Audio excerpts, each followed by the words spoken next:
Hola, me presento, mi nombre es Alfonso González Lobato y hoy voy a presentarles la influencia del campo magnético de la Tierra en los seres vivos.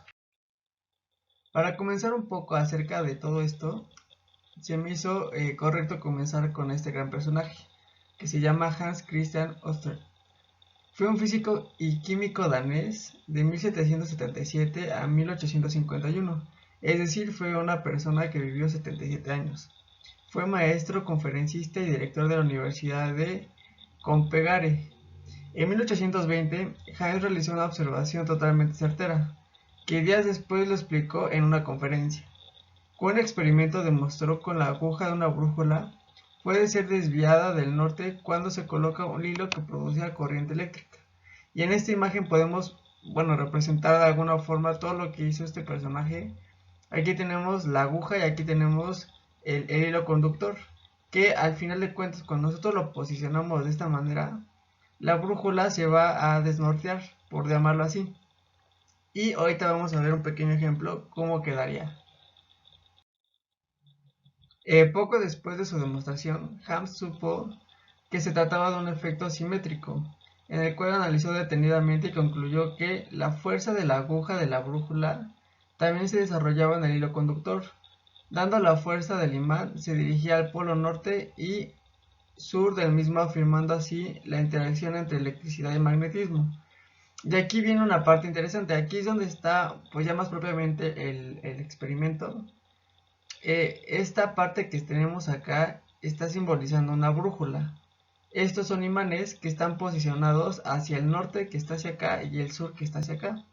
Este va a ser un cable conductor y este va a ser la que le va a dar corriente eléctrica. Vamos a ver cómo cuando ponemos ahora sí que electricidad al conductor, vamos a ver qué es lo que le pasa a estos imanes que simbolizan la brújula la aguja de una brújula. Entonces aquí, bueno, ya se va a conectar el cable. Y al momento en que se conecte el cable, vamos a notar cómo la aguja se va a poner perpendicular al hilo conductor. Y al momento en que se desconecta, en automático vuelve a tomar pues, la posición del norte y sur hacia atrás. Ahora sí, ya vamos a entrar como más en forma y vamos a comenzar con la pregunta, ¿qué es un campo eléctrico? Bueno, es un espacio en el que una fuerza se ejerce como resultado del movimiento de cargas eléctricas. Se representan mediante líneas de fuerzas llamadas líneas de fuerza o líneas de campo magnético, que parten de los extremos de los imanes, siempre serán del polo norte al polo sur, como lo tenemos en esta imagen, polo norte y polo sur. Es necesario una magnitud vectorial. Nos ayuda a describir cómo se distribuye una fuerza magnética ejerciendo una fuerza de atracción o repulsión entre algún material. Por ejemplo, la agitación de un imán o la región en que la envuelve. Y para antes de seguir con esta parte, vamos a ver un poco qué es un imán, porque bueno, este es el material que vamos a ver principalmente por llamarla así nuestra primera materia prima para poder explicar estas diapositivas. Entonces, bueno, ¿qué es un imán? Es un material que presenta propiedades magnéticas, las cuales pueden ser artificiales o naturales. Los imanes tienen dos zonas, las cuales presentan mayor intensidad en las fuerzas. Y como ya dijimos anteriormente, esas dos zonas se llaman el polo norte y el polo sur. Que, bueno, si vemos en esta imagen, lo rojo simboliza el polo norte y lo blanco gris representa el polo sur. Estas son dos fuerzas que ejercen en el imán y la línea que está acá en medio es una fuerza neutra, en donde está, eh, por llamarlo así, pues en cero la carga de aquí de la mitad del imán. Se pueden clasificar en temporales o permanentes, y esto dependerá de su fabricación y su intensidad en el campo magnético. Su comportamiento es sumamente interesante. Es importante saber que existen únicamente dos casos. Y ahora sí, estos dos casos es ¿qué va a pasar cuando juntamos dos imanes con sus polos diferentes? Es decir, cuando juntamos dos polos o dos imanes, mejor dicho, que uno sea polo sur, polo norte o polo norte y polo sur, es lo mismo. En esta parte se va a ejercer una fuerza que se llama fuerza de atracción y la cual consta en la que los imanes se van a querer acercar uno a otro del polo norte al polo sur. Vamos a ver la explicación. Aquí en automático, prácticamente sin tocar a este imán atrajo en automático a este sin siquiera tocarse. El otro caso es qué pasa cuando juntamos dos imanes con sus polos iguales. Y en esta aplica una fuerza que se llama fuerza de repulsión. Y en este pueden ser tanto dos polos, los dos polos nortes o los dos polos sur. Es indistinto, al final de cuentas no se van a poder juntar nunca. Entonces vamos a ver un poco la explicación. Y por más que se acerque este imán a este se va a querer alejar. Se va a querer alejar y se va a querer alejar. Porque las líneas del campo de fuerza se van a querer desviar y no van a querer juntarse con este. Ahora aquí viene un tema pues muy interesante, cómo se orientan los animales en las migraciones. Y existen de dos formas. La primera es con el sol, la luna y las estrellas. La luz solar es la orientación basada en la posición solar para determinar su lugar respecto a un objeto y saber en qué dirección alcanzarlo. Cuando el sol está en el punto más alto indica la dirección del sur. Para viajar en la noche es necesario aprender el movimiento de las estrellas en torno a una de referencia que indique el norte. Y nosotros ya tenemos como referencia de algunos animales o insectos que se guían por estos casos, por el sol, la luna y las estrellas, como es el caso de las mariposas monarcas, como es el caso de las abejas y algunos reptiles como los cocodrilos, por mencionar algunos. Realmente son muchísimos los que se orientan así, pero pues estos son algunos de los ejemplos que se orientan con el sol, la luna y las estrellas. Pero aquí viene el más interesante. ¿Cómo se orientan los animales pero con el campo magnético? Bueno, aquí nos indica que la Tierra se comporta como un gran imán, pues existen líneas magnéticas que rodean al planeta y lo dividen en coordenadas. El campo magnético es constante y establece siempre, a no ser que haya una alteración que las desvíe. Por lo tanto, es un sistema de navegación muy útil para el medio donde no existen las referencias visuales, como ocurre bajo el mar. Y este es muy importante y muy interesante, ya que en el caso anterior que teníamos, los seres, algunos seres vivos se guiaban a través del sol, la luna y las estrellas. Algo que también nosotros como seres humanos, pues anteriormente lo podríamos hacer. O antes lo hacíamos. Ahorita lo que estamos haciendo pues es utilizar el GPS. Pero este campo magnético es muy importante y muy interesante, ya que en algunos seres vivos han desarrollado una proteína en los ojos que les permite ver esas líneas que rodean al planeta, permitiéndoles a ellos de alguna forma guiarse a través de ellas y poder llegar a su destino sin ningún problema.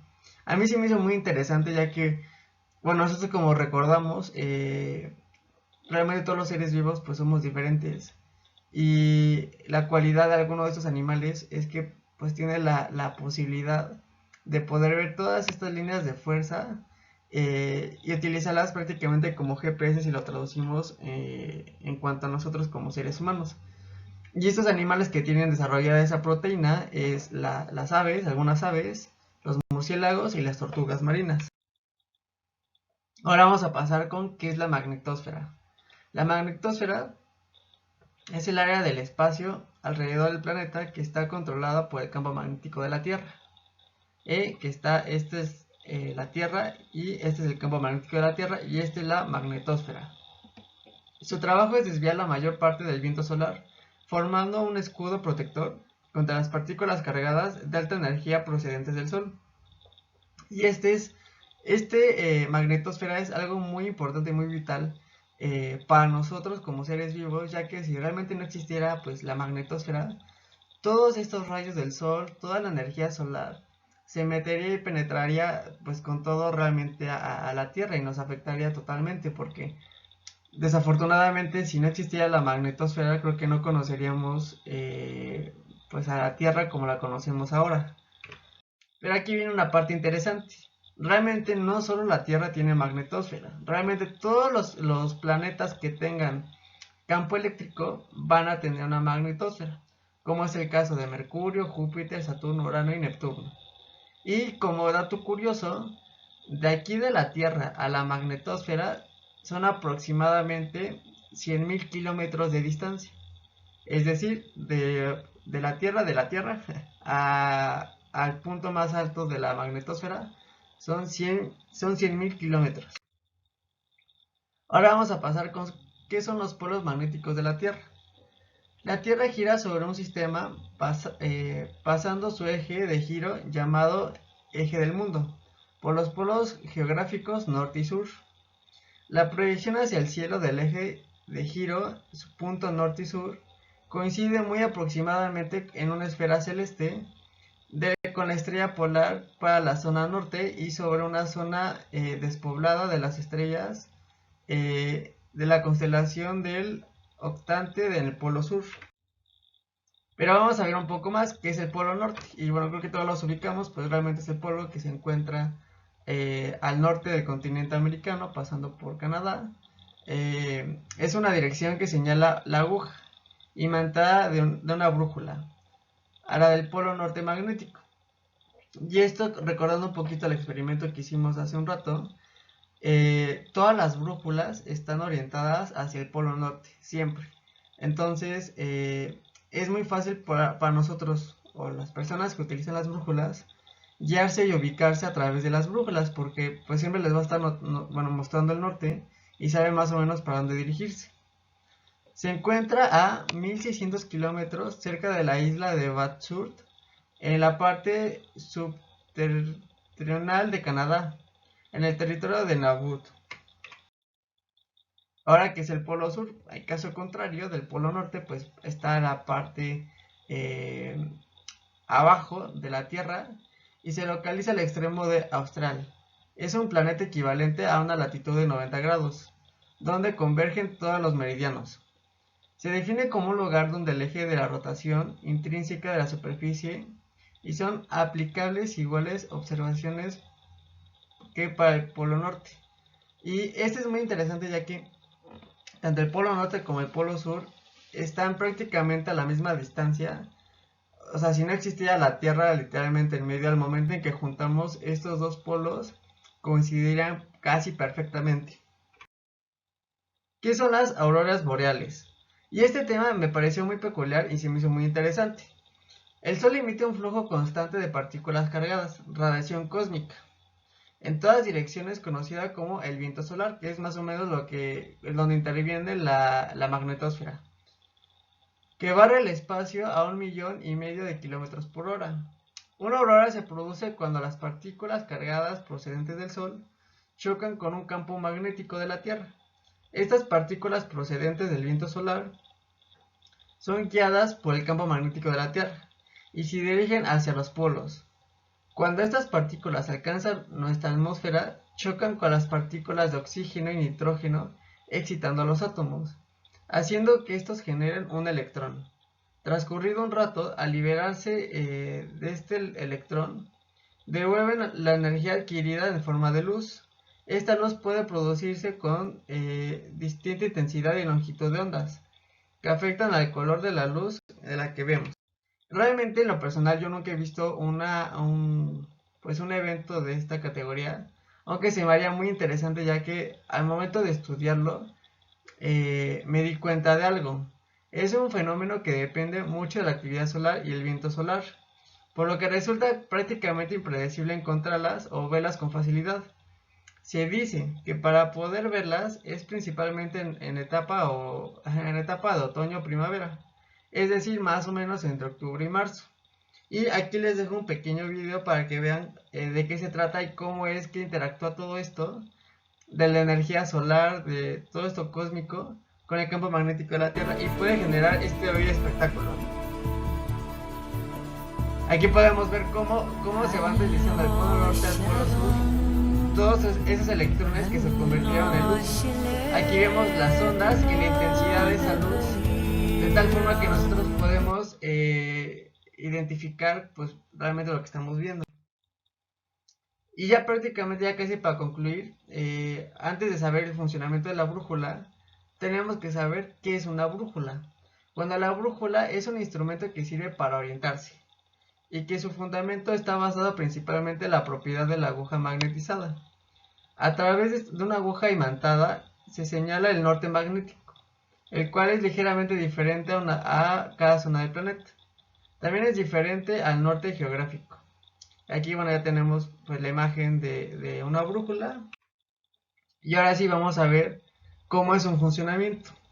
La aguja imantada indica la dirección del campo magnético terrestre, apuntando hacia el polo norte y polo sur. En caso contrario, como nota curiosa, hay que decir que solo hay dos zonas en el mundo donde no es útil y eso se llaman en los polos. La razón es que la convergencia de las líneas de fuerza que tiene el campo magnético terrestre. Es decir, nosotros si nos situamos en algún punto, o sea, polo norte o polo sur, no vamos a poder utilizar pues dicha brújula, ya que al final de cuentas pues todas estas líneas de fuerza que convergen en ese punto imposibilitan a la brújula poderse orientar hacia un punto en específico, ya que pues, realmente no sabe a dónde dirigirse. Y para concluir, ¿cómo influye el campo magnético en la vida sobre la Tierra? Y realmente creo que si no existiera el campo magnético, de la parte de los seres humanos, como también de otros seres vivos, creo que estaría muy limitada tanto la evolución de las personas como de seres vivos. Y como lo vimos anteriormente, digo, realmente algunos animales utilizan el campo magnético a su favor sin ni siquiera de tener ningún tipo de tecnología.